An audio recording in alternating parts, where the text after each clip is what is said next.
So today we'll continue with where we left off from our previous session. So for those of you who are new, so we are taking a series of sessions on statistics, okay, and we have covered quite a few in the past 3 sessions. But still we are in the basics levels. So far what we have seen is like basically what are data distributions. We have got the sense of data distributions, and we also got the we have seen the how do we distinguish the characteristics of a data distribution, right? So we are the measures of center, mean, median, mode, and also the measures of variance, standard deviation, variance, etc. So we have seen, and with the help of those things we were able to distinguish between data distributions. Today we'll see there's a particularly important concept and also a basic concept actually called population and sample in statistics. We'll understand this in a thorough manner, and also after that we'll see some of the techniques that are popular and well known for creating a sample. These are called sampling techniques. So we'll see we'll cover these topics in today's session. So first let's just see the definitions, okay, of what a population is and what a sample is. So obviously when we are trying to say population in the context of statistics, we are trying to mean that, hey, for whatever the study that we are referring to, if the data that which we have is the entire data set, okay, if the entire whatever the objects of data we have collected, if it constitutes to the entire data of the scope of the study, that's called a population data set. And on the other side, if it is not constituting the entire population, then we call it a sample. So it's only a certain group of data from the entire possible data under the scope of the study. So yeah, this is just to get a sense of the same. Now let's say why such a obviously we all know it, but let's just put it there. That's why do we need a sample data, okay? So oftentimes it's not possible for you or not feasible for people who are conducting studies to get the entire population data, okay? At times it is possible, at times it is not possible. Whenever you get the population data, whenever it's feasible, you go ahead and conduct your studies on the population data, because whatever the inferences that you make after the population data will be very accurate. But whereas sample, they might tend to differ from the actual population data. But since in certain cases where you will not be able to conduct studies on the entire population data for various reasons, you will go ahead and select a sample intelligently. We'll see how that intelligent factor comes into a picture later, and you perform your studies on the sample. So that is how the sample. And let's just see what are the various reasons that compel us to go for a sampling, okay? So first of all, we some necessity. So obviously when it's not possible for you to collect the entire scope of the entire data under the scope of the study. For example, let's say you're trying to get an average sense of an average height of a 10th standard student, okay?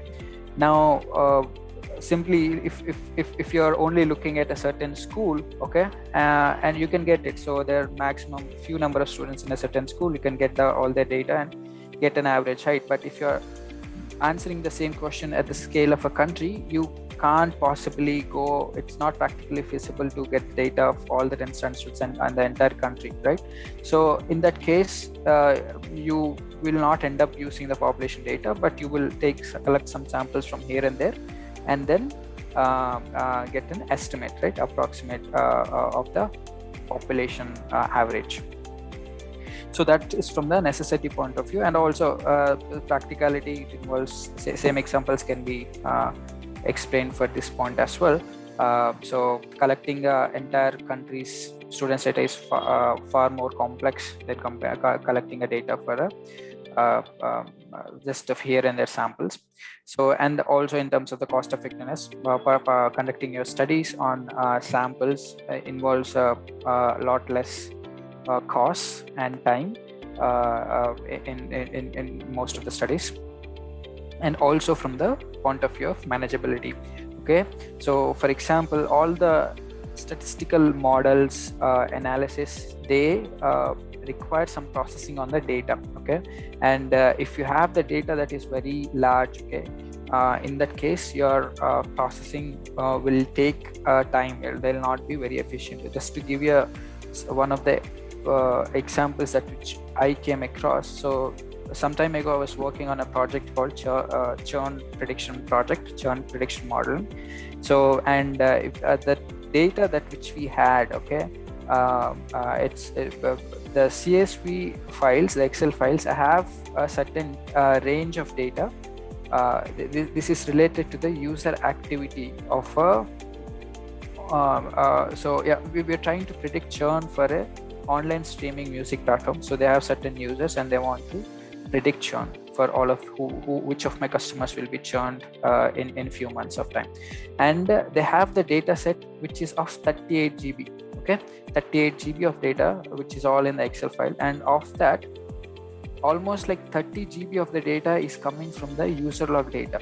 So if we want to analyze this much 30 GB of data using Python or of machines, it will take days and days just for you to build one machine learning model on that sort of a data. You won't be able to iterate over the data. You won't be able to. It's just not practical. So what you have to do is, from that point of view, just take a nice sample from this 28 GB data, which is feasible for from the point of view of all your running your models and etc., and you work on that sample. So these are the various reasons why we normally go for sampling when the population data is not feasible for us. Now let's try and see how a sample based analysis will generally look like. Okay, so let's say this is the question that we are trying to answer. Okay, what is the average height of a pet? Okay, so let's say some dog or something with the 5 years of age. Okay, so this is on the entire data set, so across the world, okay, countries and all. Now let's say we have we asked two persons, okay, to study this question and come up with the answer. Okay, and these two people are performing their studies independently of each other. Obviously there is no way for either of them to collect the entire data set across of all the dogs with 5 years of age and get to an answer. They have to obviously go for a sample based approach. So let's call each of them as sample 1 and sample 2, right? And so once you have once you have collected data, you can get the data distribution and get the characteristics, right? Let's assume for the time being these are the characteristics that each of those per person's got.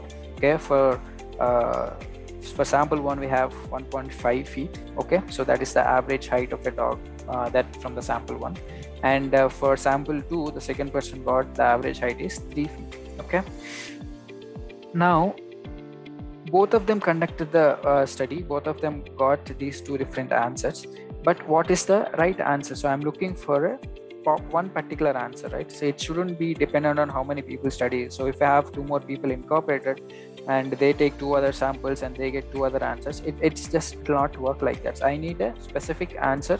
What is the average height for a dog which has reached 5 years of age, right?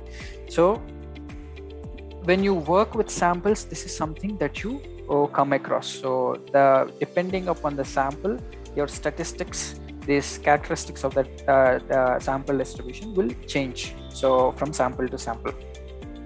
And that brings us to the very important part of statistics, which is called hypothesis testing. Okay, once you have these different samples, what hypothesis testing will let you do is, hey, I got these different samples and these are their corresponding statistics. These are the means of them and these are the variances of each of those samples. Which one of these is more significant? Which one of these is more important? So that is what hypothesis testing will let you find out. So we'll come to hypothesis testing a little later, but for the time being, let's just understand that, and we'll focus on sample and population here. Okay.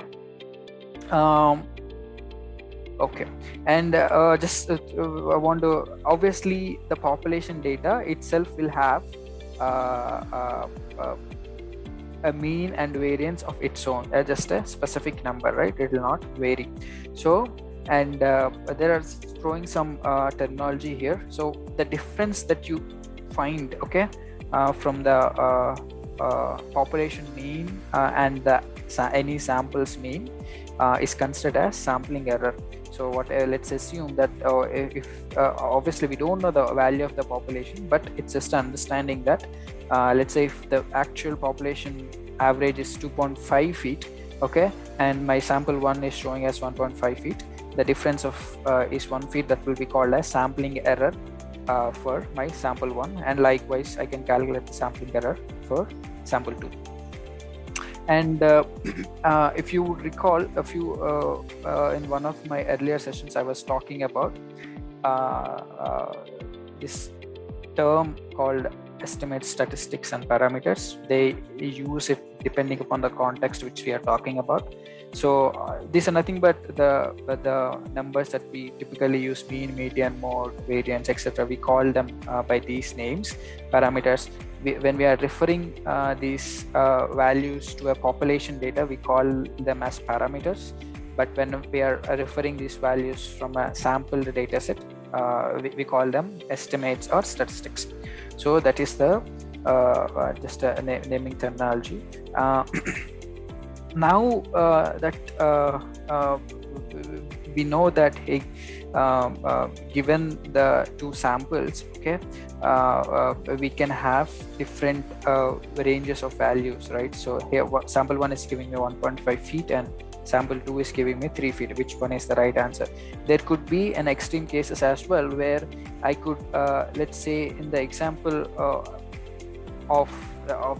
in the context of the same question, we know that, hey, the normally dogs can range from a height of a very just half a feet. We have a dogs which only range half a feet of length in their entire lifespan, and we also have dogs which go up to a height of 4 feet, 5 feet. Okay, now if some other person has taken a sample which only includes either of these extreme species, okay, either very short dogs or very tall dogs, the mean that is given by that sample will be obviously very drastically different from the population mean, right? So if you're only considering tall dogs, then your sample mean will be very high than your population mean. That means you're overestimating, and if the otherwise, if we are considering only short dogs in our sample, our population mean will be very higher than our sample mean. So that means we are underestimating the actual mean. So that brings us to the point where how should I decide a sample? So when I know that I can't take entire population, I can't consider entire population, I have to take a sample. But on what basis I should take a sample so that my sampling error, so the mean whatever I get from my sample is not very drastically different from the population mean. So that brings us to the concept called sampling techniques. Okay, so there's are very popular and well defined rules, not well defined actually, general, you can call them as general rules that you need to keep in mind whenever you are trying to sample data. Okay, and these sampling techniques can be broadly categorized into two types of techniques. Okay, and first of them is called probability based sampling techniques. So we all we all know what a random based selection means. So basically, without any criteria or without any intention behind, you just select something randomly. So, and probability based sampling involves a random selection, so without any reason behind why you have selected a certain aspect. So, and there are certain aspects to this. Let's just go through each of them. So let's say you have a population data and there are 100 members in it, okay, and now you only need to, let's assume that all these 100 members of data, you can't study them at once, okay, for some of the reasons earlier. You have to take a sample of just 10 members. Now this 10 would be called your as sample size, obviously, and in probability based sampling techniques, every member of the population will have some chance, okay, keep that in mind, some chance, okay, some chance of being selected. So none of them will have zero chance of being selected. So that is one important characteristics that defines the random selection, okay. That is what we mean normally by random selection. Everyone has some chance. And normally this sort of probability sampling techniques is used in quantitative studies, okay, and these techniques are known to represent the whole population. What I mean by that is, earlier in the example where we are talking about taking a sample for dogs which are either completely taller or shorter, both those samples do not represent the entire population. They are just representing certain group of dogs in the entire population. So they are not a good alternative or a substitute for your population data. Though you are calling it as a sample, they are not a good substitute. But the samples that you take using probability sampling techniques are considered to be a fairly good substitutes, okay. They represent the population, unlike just taking from the some extremes, the examples that we just discussed. So that is first of the kind. And second, we have non-probability based sampling techniques, and obviously, as we can expect, these are non-random based selections. So here there is no necessity that every member of the population has some chance of being selected, okay. Some of them might not have any chance at all, so that's why it's called non-random based selection. So, and there are several criteria that which we can use based on which these non-probability sampling techniques will work. We will go through them in detail, but for the time being, yeah, these are the points to remember. Not every member has a chance of being selected, and this type of techniques are mainly used in qualitative studies, unlike the probability sampling which is being used in quantitative studies. And obviously, since there is a chance that not all the members have a chance of being selected, there is a chance that a certain group of population might not be selected in your sample. So that itself means that, hey, your sample might not be a perfect substitute for your population. So that is something that which we have to main reason thing that we should be a little more careful about when considering for a non-probability based sampling. And that because of that reason, the non-probability based sampling techniques will cause a lot of sampling error. There is a higher risk for sampling error, which people call it sampling bias. We'll come to that at the right time, but for the time being, this is what we need to know. So probability based techniques and non-probability based techniques.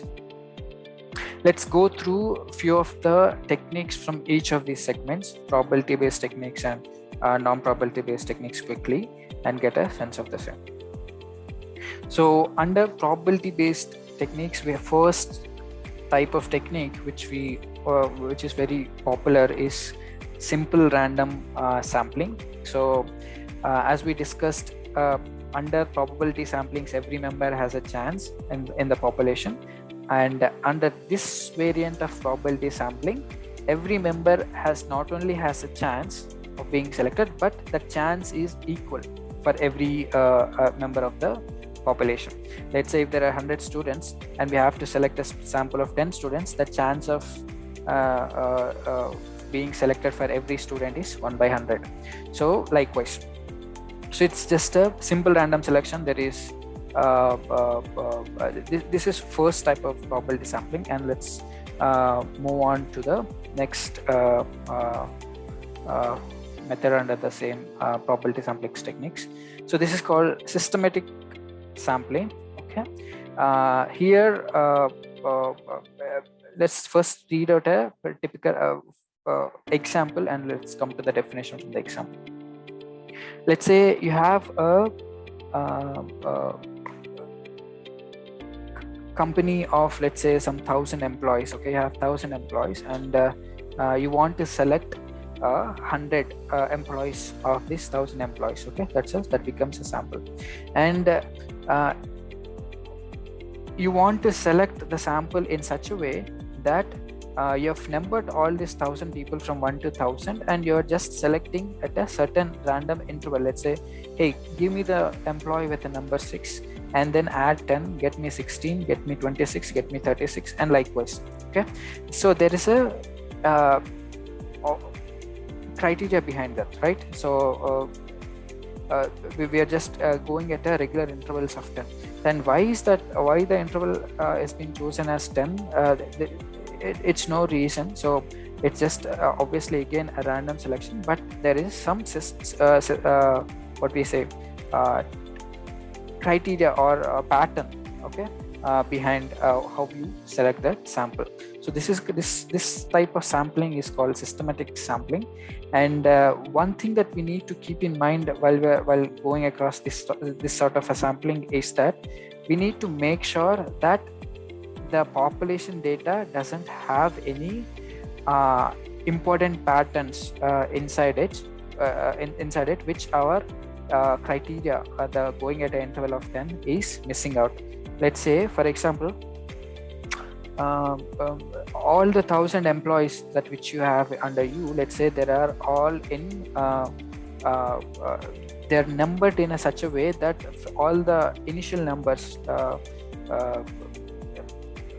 what we say from 1 to 6 in every interval of 10 are, let's say, all of them are senior employees, but whereas from 16 to whatever, from 6 to 10 in every interval of 10 is a junior employee. Okay, let's say that all of these 10 employees are representing in a certain department, and in that department top 6 are senior and bottom 4 are juniors, right? Now if we go with the same pattern of 6 plus 6, 16, 26, what will happen is, so at the end you might have a sample of 100 people, but all of them will be seniors because of the pattern that which you missed out. So you need to keep that in mind, because you also want to include juniors in your sample to make it a proper substitute for your population, because your population holds both of them, seniors and juniors. So any sort of that patterns that we have to keep them in mind and make a criteria based on that, so that we will not miss out any patterns inside that population data. So this is the second under the probability samplings. And the third, we have a stratified sampling. Okay, here what we do is we just divide the entire population set into groups of subpopulations based on certain certain criteria. And that may, so let me just give an example here as well. Let's say as I said, there are 1,000 employees, okay, and let's assume that under these 1,000 employees you have 800 female employees and 200 male employees, right? And so we have 80 to 20 female to male ratio. Now we, in the sample that which we take, we also want the same ratio to be followed. So if you are taking a sample which is 50-50, it doesn't make a proper substitute for the population data. If you are making, on the worst case, 20-80 for male to female ratio, that's even worse.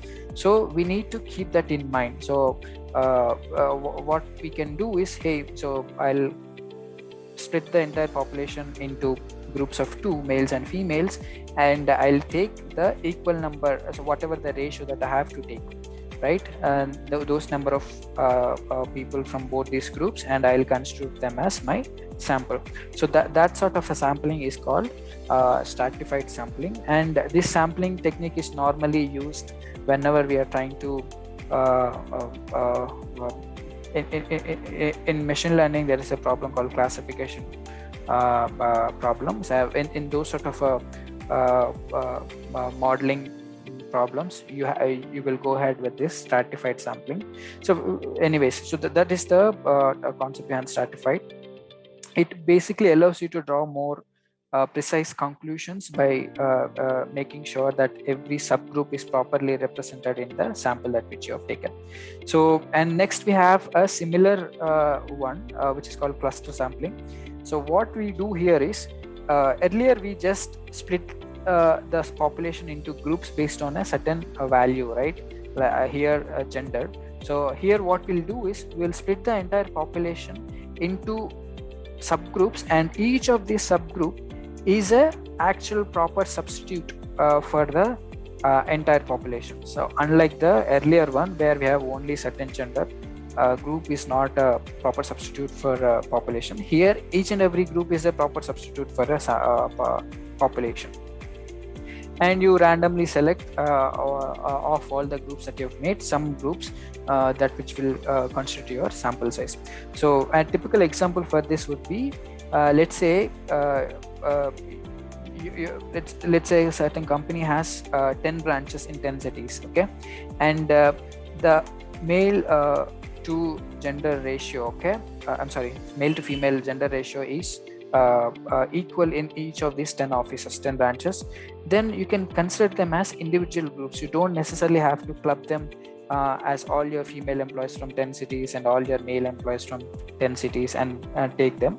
Since your male to female ratio is same almost across all the 10 cities, you can just collect instead of going across all the 10 cities, you can just collect some 3 cities of directly three groups and consider that as a sample. So this sort of sampling is called cluster based sampling.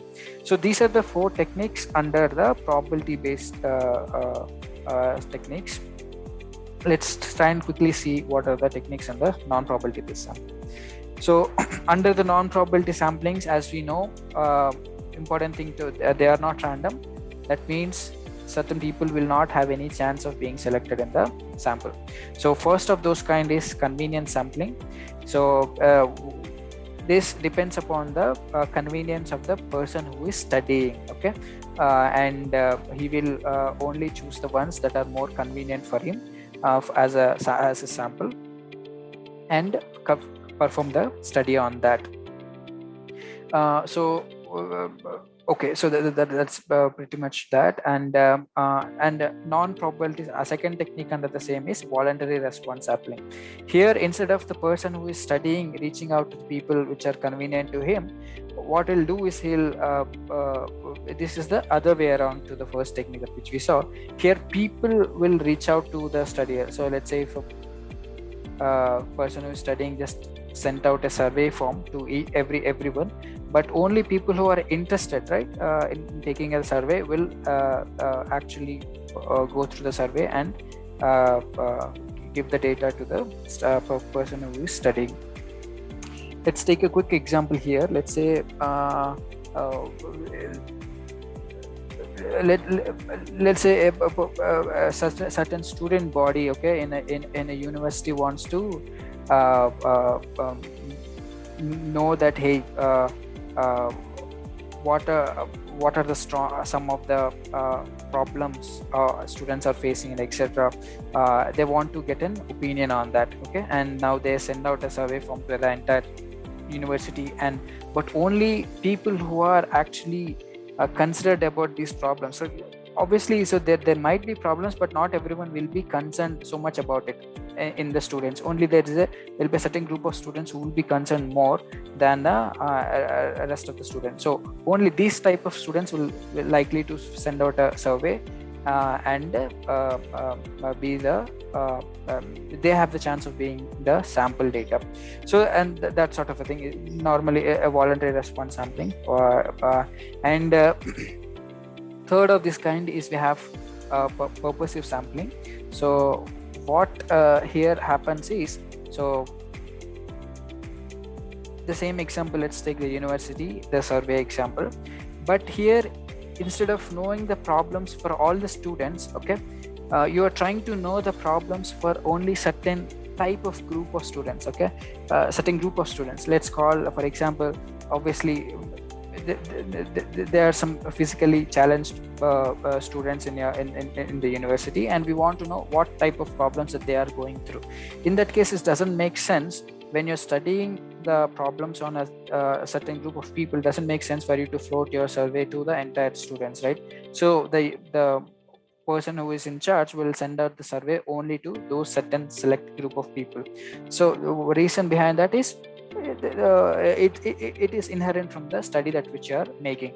So this sort of sampling is called purposive sampling, where we take a call on whom we should send based on the study, okay, not based on the convenience, not based on the voluntary purposes, but on a certain reason we select certain people and we go ahead with it.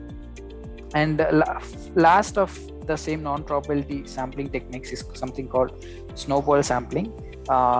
So we're all familiar with this technique. So if you know certain thing, just share it with two other people or something like that. So a good example for this sort of a study would be, let's say we all know, like there are this homeless people situation, right? Let's say a person wanted to study, okay, why they went homeless or what reasons that led them there. And if you want to study that sort of a people, see, you'll not have any record of how many homeless people are there, where they are there, etc. So there is it doesn't make sense for you to you cannot go approach it in a very defined manner, okay.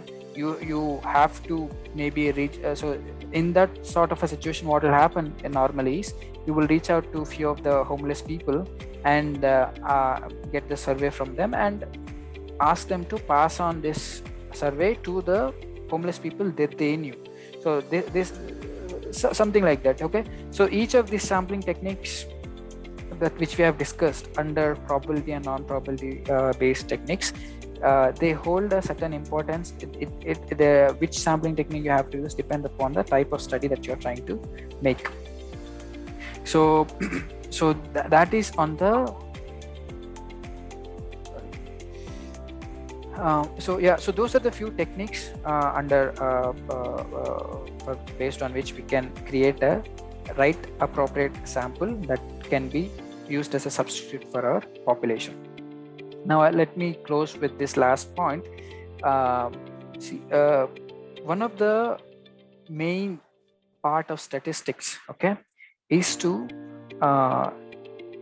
we obviously know that, hey, we can't perform the entire study on the entire population, so we have to extract a sample and we have to work on that sample, and that is where one of major part of the statistics lies in. So you extract a sample, you work on that sample, and from the analysis or the exploratory data analysis that you have made on the sample data, you try and extract information about the population, not just the sample, but you predict how the population would be from the analysis that you have performed on the sample, and that is considered as one of the important aspects of statistics. In fact, statistics can be defined in another way with this technique as well. So you try to make inferences of the population from the sample data that which you have collected.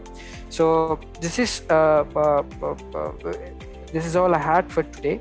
So what we'll do is, in the upcoming sessions, we'll take it from here, and we'll see how we can make inferences about the population data from the certain sample of the population that which we have gathered and collected.